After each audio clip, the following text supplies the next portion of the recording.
Jeopardy! Fans are fuming over Thursday's final clue that they claim is solely opinion-based and not backed up with any facts before the returning champ suffered a brutal loss.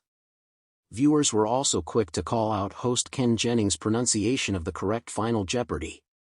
Response, though others came to his defense after the controversial moment.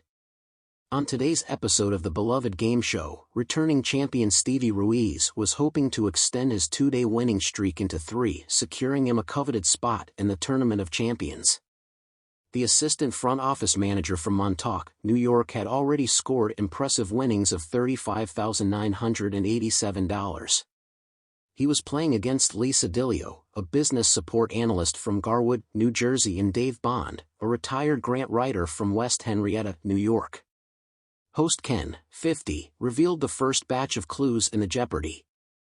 Round, eponyms / the Middle Ages / 4 word phrases / on the movie map / playthings / also in the toolbox. Dave was bold right out of the gate and wagered it all on a true daily double, the first of the game. In an interview, one of the 2 title characters of this play admits he let Americans down and his political life is over. Ken read under the category Playthings. After betting his entire $2,400 earnings, Dave did not correctly respond with "What is Frost/Nixon?", dropping him down to $0. Repeating the bad luck, Lisa found the second daily double in the Double Jeopardy! Round under the category Entertainment hyphenates. Global Offensive is one title in this Valve video game shooter whose name refers to a type of military retaliation, Ken read. After not correctly guessing what is Counter-Strike, Lisa lost $1,200. At this point in the game, fans critiqued Stevie for not hunting more for the daily doubles, a strategy that ultimately could have cost the returning champ the game. This opinion was further solidified when Dave found the third and final daily double, resulting in a major boost to his prize pot. After the fall of South Vietnam in 1975, it was Good Night, Saigon and Good Morning, this new city name, Ken read under geographic name changes. Dave correctly responded with "What is Ho Chi Minh City?", increasing his total by $7,000. The bold move paid off as heading into Final Jeopardy! Dave was in the lead with $25,200. Stevie was in second, much behind with $12,000, while Lisa had $2,400 by the last round. Ken revealed the category to be brand names as the players made their wagers. Can you not? They've been described as having the unique scent of slightly earthy soap with pungent, leather-like clay undertones, the clue read. In another triple stumper, everyone was incorrect and did not write down what are Crayola crayons. Dave only bet $200 and won the game with a final total of $25,000. Stevie came in second with $7,201 while Lisa finished with $2,000. Fans were furious about the final clue, raging, "How did that last clue get approved?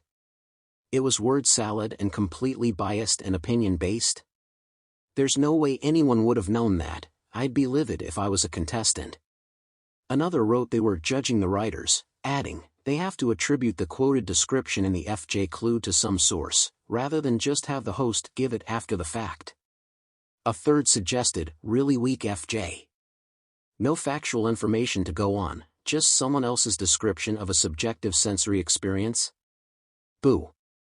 I would not have made the connection without the brand. And even then I was questioning whether the company made a different product I wasn't aware of, a critic said. While another made a note of Ken's pronunciation of crayon sounding like crayon. Not sure if it would have impacted the outcome of the game at all, but Ken's pronunciation of things really throws me off. For example, his crayon rhymes with can and that's not accurate. Someone else agreed, saying, "I've never heard anyone call them crayons." Others came to his defense of the Washington State native. "I assume that was a Utah/Seattle pronunciation thing." Crayons is one of those words that has very different regional pronunciations, like caramel and pecans, a fan defended. The Jeopardy! community has once again found itself in turmoil, with the latest episode sparking a fiery debate among fans. A seemingly innocuous Final Jeopardy! Clue ended up leaving viewers questioning its accuracy and even the show's host, Ken Jennings. Social media exploded with accusations of a weak and unfactual clue, compounded by claims that Jennings' pronunciation misled a contestant into a brutal and undeserved loss. The controversial final clue. In the category Landmarks in Literature, the final Jeopardy! Clue read. This famous landmark shares its name with a character in a 19th-century novel, whose quest involved an obsession with revenge. The correct response was "What is Moby Dick?" referring to the Pequod's infamous whale in Herman Melville's Moby Dick, or The Whale. Two contestants scribbled their responses hastily, but the third, Jessica Mallory, hesitated, squinting at her podium as she appeared to mouth the words Moby Dick. Ultimately, she wrote, "Who is Ishmael?" The error cost her dearly. She had been leading with $20,000 but wagered $15,000. Jessica's incorrect answer brought her total to $5,000, allowing her competitor, Matt, to swoop in with his correct response and secure the win with $18,400. Fans cry foul. The fallout was swift and loud on platforms like Twitter and Reddit. Many fans criticized the clue itself, arguing that the wording was weakly constructed and lacked clarity. "How can a landmark be a whale?" one fan raged on Reddit. "It's not even tangible. The clue makes no sense."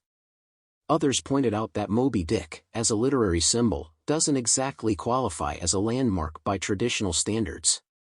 Ishmael is at least a human character, so Jessica wasn't out of line to interpret it that way, another user argued.